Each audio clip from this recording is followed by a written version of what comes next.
Nah, karena ini dieksepsi, jadi tidak ada kesempatan juga bagi Saudara Joko Widodo untuk menghadirkan ijazah asli. Sebenarnya Bang, ini gugatan ini kan baik. Gugatan ini memberi kesempatan kepada Saudara Joko Widodo untuk mengklarifikasi di hadapan hakim pengadilan, bahkan di hadapan publik, sehingga punya nilai hukum karena di persidangan bahwa dirinya punya ijazah asli.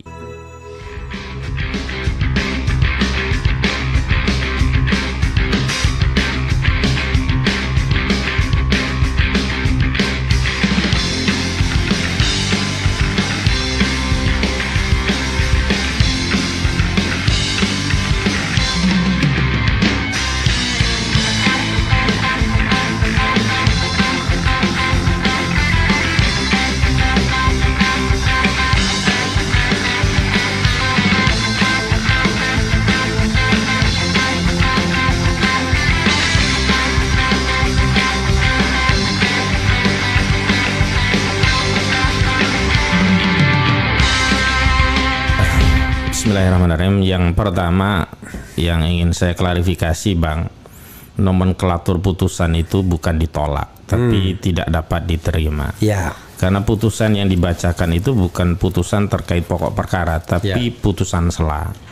Dalam putusan sela itu memang ada eksepsi dari para tergugat ya, termasuk Jokowi dan juga beberapa pihak lain yang digugat. Di dalam eksepsi itu mereka menyatakan bahwa pengadilan tidak berwenang mengadili. Nah, lalu dalam putusan sela itulah dikatakan oleh pengadilan bahwa pengadilan menyatakan tidak dapat menerima atau gugatan tidak dapat diterima karena pengadilan tidak memiliki kewenangan. Memang kami belum tahu reason secara lengkap karena putusan sela itu kan tidak dibacakan bukan kami langsung. Ya, Anda ya. Kalau kami seolah-olah Anda mewakili lawyer yang lain. Ya, kami yang dimaksud adalah tim daripada yang terlibat itu kan ada yang formil, ada juga yang di belakang, dan saya terus diajak koordinasi oleh Bang Egy terkait materi muatannya walaupun secara formil tetapi secara material kami terlibat. Bukan secara formil tidak terlibat tapi secara informal terlibat Gitu. Nah, makanya kalau dikatakan gugatan itu ditolak, keliru. Yang benar adalah di NU istilahnya atau tidak dapat diterima. Artinya apa? Jadi artinya perdebatan mengenai ijazah palsu itu belum pernah diperiksa oleh pengadilan. Saya katakan kepada pihak-pihak menyatakan tidak terbukti. Bagaimana mau dibuktikan wong kita belum masuk pokok perkara. Ibaratnya kita mau masuk rumah untuk ngecek apakah di dalam rumah itu ada kopi atau tidak. Kita baru di pagar dinyatakan kamu tidak boleh masuk rumah. Karena ini rumah bukan jualan kopi tapi kedai pisang goreng misalnya begitu gitu. Jadi memang sampai hari ini dengan putusan itu rakyat justru masih terus bertanya-tanya sebenarnya Saudara Joko Widodo itu punya ijazah asli atau tidak. Ini dalam konteks Pengadilan Jakarta Pusat. Tapi kami kan mengadakan proses itu bukan hanya di Jakarta Pusat, ada juga di Pengadilan Negeri Surakarta. Dan bahkan konteksnya itu adalah pidana. Pidana itu pembuktiannya sifatnya material karena mencari keadilan yang bersifat material. Dalam proses pidana yang materi muatannya juga terkait ijazah palsu, di mana Gus Nur dan Bambang Tri dituduh mengedarkan kabar bohong karena menyatakan Presiden Joko Widodo berijazah palsu.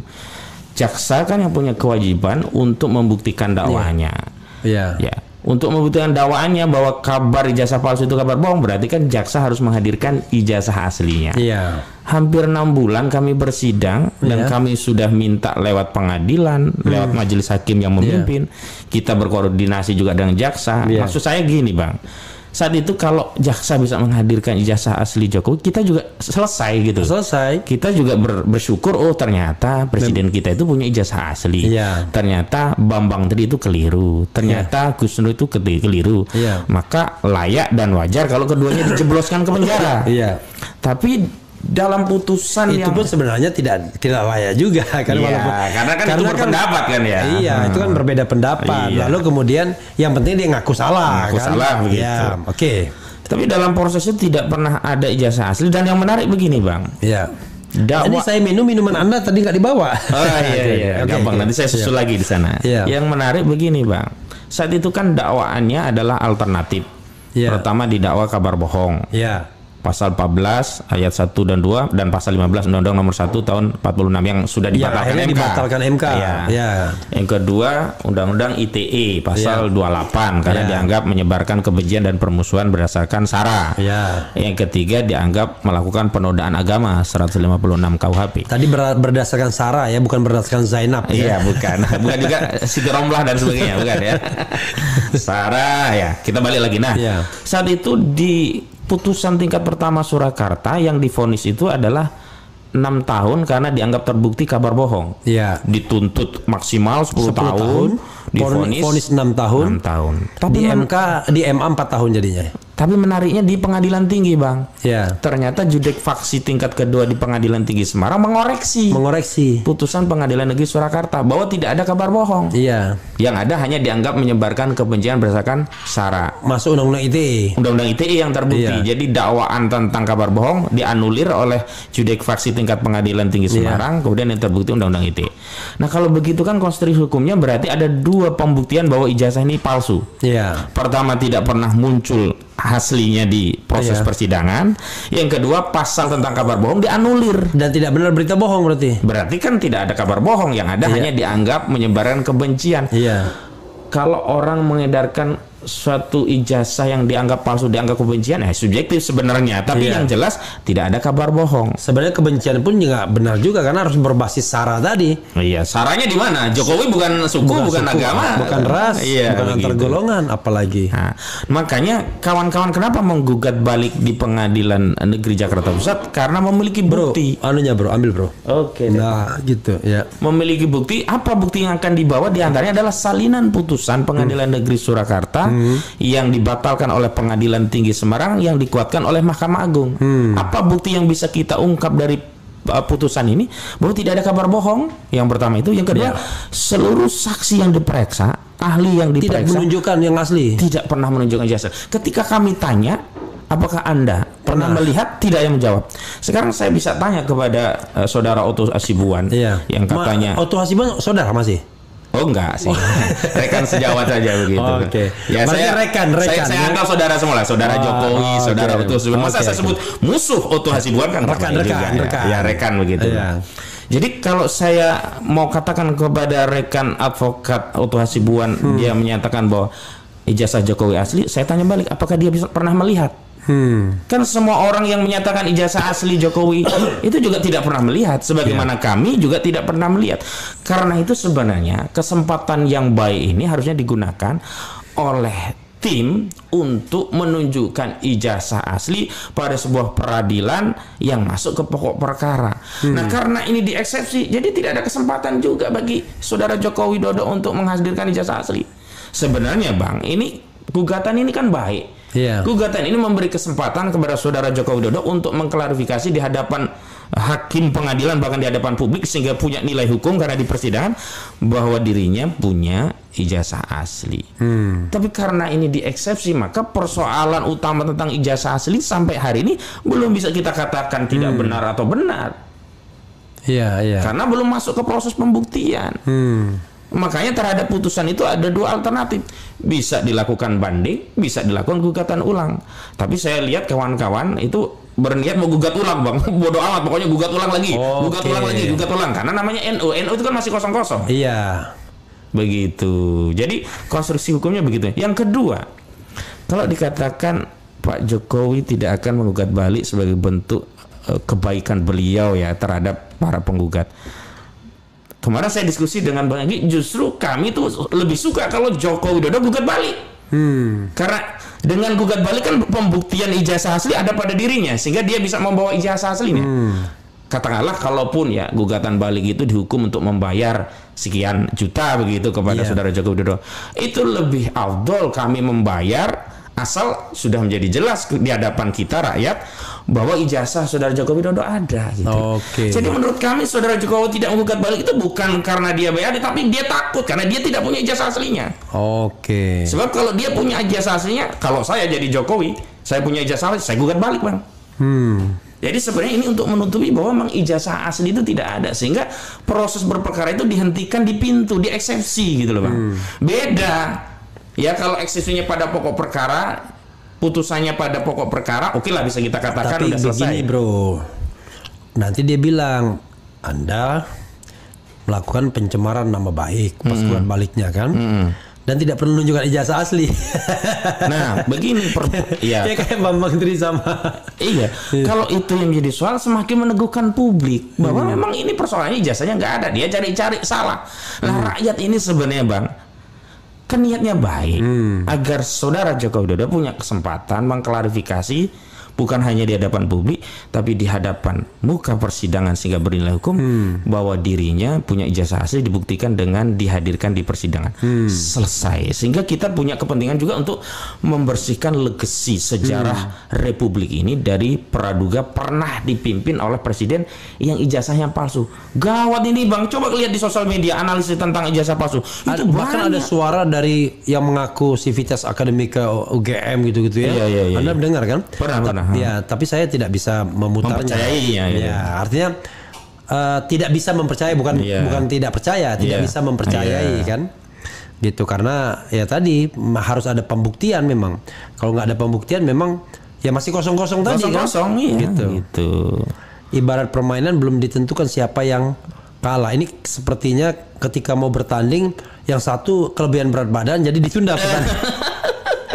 Oke, saya kembali kepada Anda baca nggak petitumnya apa aja? Karena saya menganggap petitumnya itu terlalu berlebihan dan tidak masuk wilayah kompetensi pengadilan negeri. Kalau misalnya harus mencabut mandat, harus apa gitu. Ini kan sebenarnya kalau saya bilang Bang, hakim itu tinggal maunya apa. Kalau dia mau mengabulkan, selalu ada alasan. Misalkan petitum banyak yang nggak sesuai, ambil saja yang sesuai. Untuk petitum yang ini tidak kewenangan kami, tapi petitum yang ini ada kewenangan kami. Petitum utama kan menyatakan saudara Joko Widodo melakukan perbuatan melawan hukum, ya karena melakukan memalsukan ijazah. Iya. Ini kan kompensasinya ada pada pengadilan PMH. Ya, atau ex aequo et bono ya kan. Ya, dia kan bisa menggali sendiri keadilan. Begitu. Kan kalau yang penting adalah jelas ya kan bahwa saudara Jokowi memiliki ijazah asli. Sebenarnya kalau dia masuk ke pokok perkara dan di pokok perkara ada ijazah aslinya, gugatan ini nomenklatur yang ditolak, justru itu menjadi prestasi besar bagi tim hukumnya juga hakim juga Jokowi. Saya ingat MK jadinya. Tim hukumnya itu tidak pernah membuktikan menolak dalil kita, ya nolaknya MK sendiri. Lucu, maka saya lihat hakim MK ini kok jadi kayak lawyernya Jokowi, lawyernya Prabowo, bingung saya ini. Jadi terhadap dalil termohon kemudian pihak terkait tidak mengajukan bukti surat saksi maupun ahli.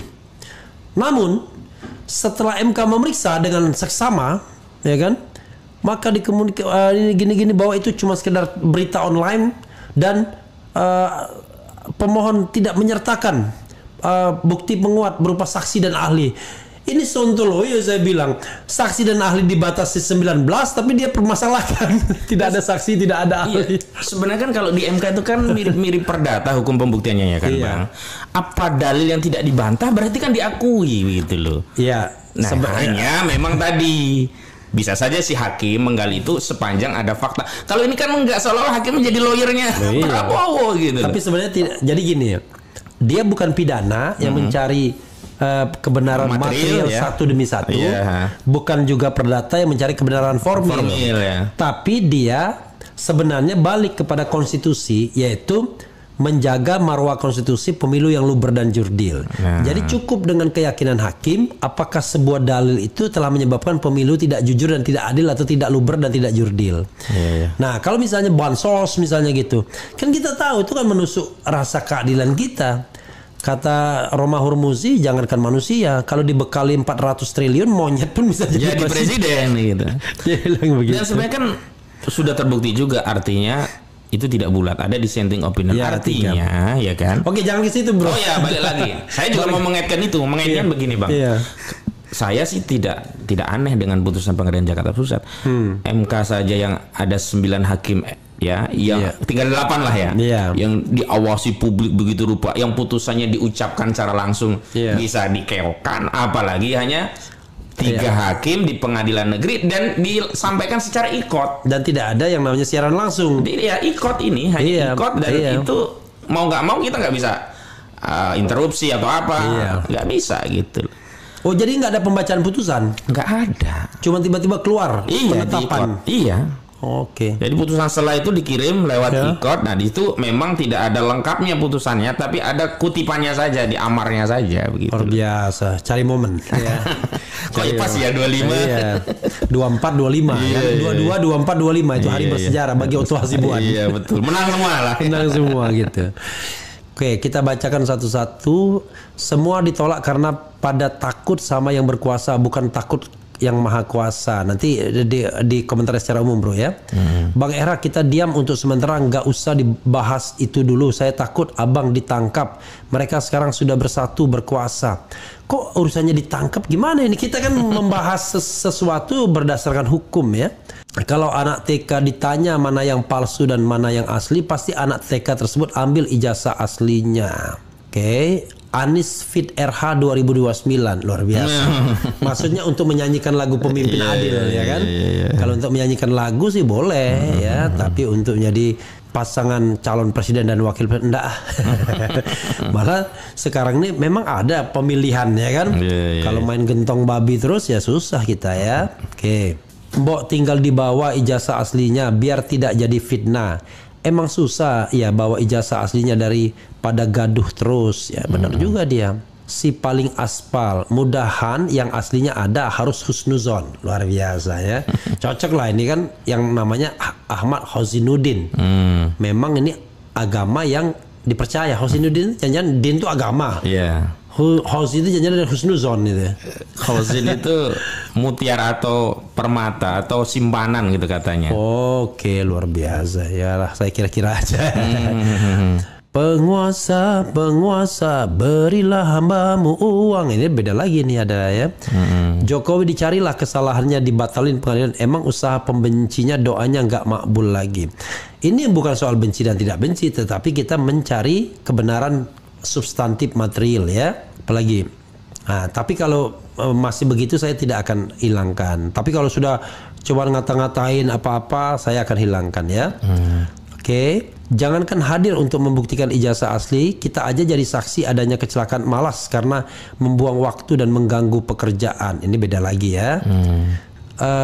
Dalam pertanggungjawaban presiden di akhir masa jabatan diwajibkan bawa ijazah aslinya.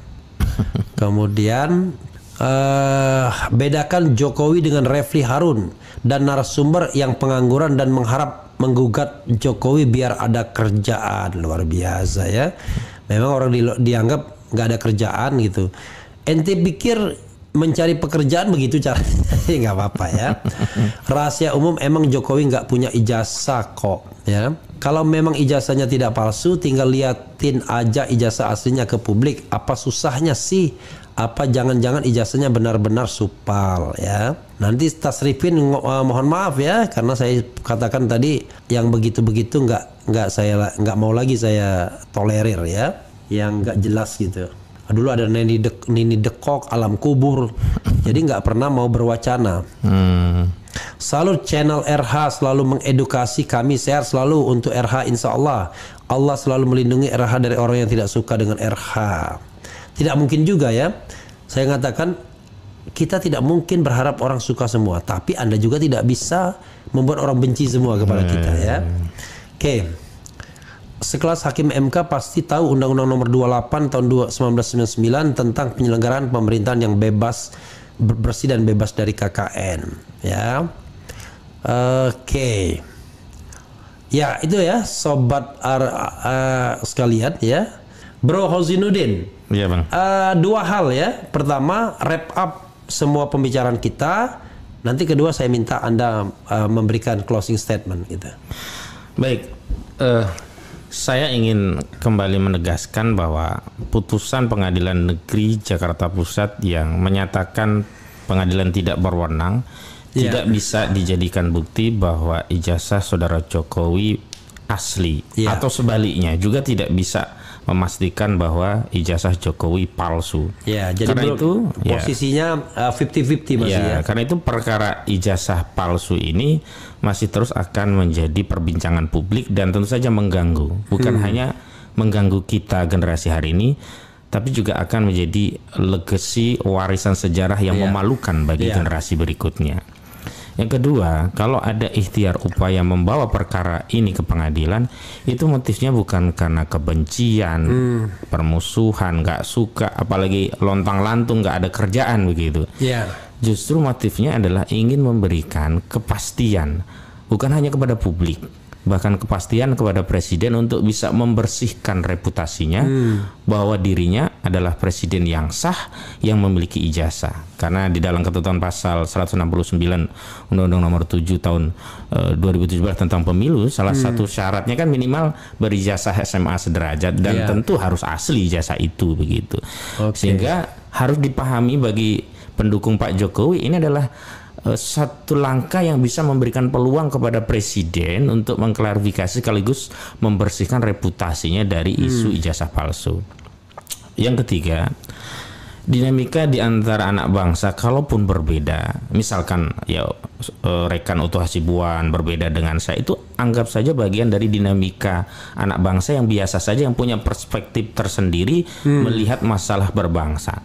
Mungkin ya kami melihat bahwa hal ini penting untuk diklarifikasi melalui sebuah peradilan, dan banyak anak bangsa yang punya pendapat yang sama. Buktinya dukungan kepada kami luar biasa Bang dalam kasus ijazah palsu ini, gugatan ini. Tetapi sekali lagi kalau memang ada pendapat yang beda, ya biarkan saja dan bawa ke pengadilan. Itu memang karena kita negara hukum, kita bawa ke pengadilan. Itulah yang membedakan kami dengan Gus Nur. Gus Nur karena keyakinannya dengan mubahalah, maka dia bawa perkara ini untuk mendapat keyakinan lewat mubahalah. Karena kami ini adalah orang hukum dan negara kita negara hukum, maka kita bawa ke peradilan. Namun sekali lagi justru secara material hasil pemeriksaan persidangan yang sudah sampai pada putusan pengadilan justru membuktikan saudara Joko Widodo tidak memiliki ijazah asli. Yaitu dibuktikan dengan pengadilan negeri di Surakarta yang mengadili perkara Bambang Trimulyono dan Gus Nur, yang kemudian dibatalkan kabar bohongnya itu oleh pengadilan tinggi Semarang, yang tadinya ada kabar bohong dianggap tidak ada kabar bohong, dibatalkan kemudian hanya dianggap sara gitu, dan itu dikuatkan oleh Mahkamah Agung. Artinya apa? Ada dua bukti yang bisa menegaskan bahwa Jokowi tidak punya ijazah asli atau ijazahnya palsu. Yang pertama, dalam proses pemeriksaan selama 6 bulan, saksi-saksi juga dokumen tertulis tidak ada bukti yang ditunjukkan sebagai ijazah asli Jokowi. Saksi-saksi juga tidak pernah melihat ijazah asli Jokowi. Yang kedua, pasal yang dikenakan untuk menghukum Bambang Trimulyono dan Gus Nur yang sebelumnya dengan pasal 14 ayat 1 diancam 10 tahun, divonis 6 tahun, itu dibatalkan. Nah, saya kira ini yang harus menjadi pertimbangan bagi segenap rakyat Indonesia untuk melihat perkara ini. Bahwa kemudian pada akhirnya kita punya persepsi, pandangan, bahkan preferensi politik yang berbeda, ya biasa saja lah. Hari ini ada 01, 02, 03. Nah, termasuk ada yang pro dengan gugatan kami, ya kami berterima kasih. Ada yang kontra, kami juga tidak mengapa. Yang penting tadi, tidak pro kontra dengan dasar ya taklid buta. Kami menggunakan argumentasi dengan bukti. Bahkan Bang, bukti ini kan pernah kami bawa ke DPR RI saat Puan meminta kalau memang mau memakzulkan Presiden Jokowi, tolong bawa bukti dan apa urgensinya. Kami sudah bawa buktinya, urgensinya agar terjadi pemilu yang jujur dan adil, sebab kalau pemilu masih dipimpin Presiden Jokowi akan terjadi abuse of power, dan terbukti abuse of power. Tapi ternyata di DPR kami kemudian tidak boleh masuk. Jadi kami kemana kalau tidak ke pengadilan, kebawa ke DPR, DPR mem-PHP, Puan Maharani mem-PHP kami. Nah, akhirnya kalaupun nanti ada gugatan lagi terkait ijazah palsu ini, ya itu memang prosedurnya begitu. Jangan dianggap karena lontang-lantung desa nggak punya kerjaan. Begitu, Bang. Oke, ada dua hal yang terakhir ya. Satu, ada yang nanya soal Gus Nur bagaimana? Ya kita juga punya tanggung jawab ya. Bagaimana? Nggak terasa udah berapa tahun dia dihukum ya. Itu satu. Yang kedua, soal ini rencana selanjutnya setelah dinyatakan tidak dapat diterima atau NO ya, itu apa yang akan dilakukan? Silakan sebelum kita tutup. Untuk Gus Nur memang pada akhirnya Gus Nur mengambil pilihan untuk menjalani vonis terakhir ya. Di kasasi itu kan ditolak, kasasi kami juga ditolak karena jaksa juga ajukan kasasi saat itu, sama-sama ditolak. Jadi dikuatkan Pengadilan Tinggi Semarang 4 tahun itu 4 tahun. Kalau begitu ya tinggal menunggu proses. Kalau sudah 2/3 berarti PB atau pembebasan bersyarat. Dan nggak terasa ya tiba-tiba udah mau mendekati. Ya, saya pernah dibilang begitu ya, kamu nggak terasa yang mengalami gila-gilaan. Oke. Yang kedua, ya kalau terkait putusannya memang opsinya 2. Pertama, dalam waktu 14 hari kami bisa saja mengajukan banding. Bukan kami, saya ya, tapi tim yang saya juga diajak diskusi. Prinsipal dan tim hukum banding. Atau yang kedua memang preferensinya adalah melakukan gugatan baru begitu.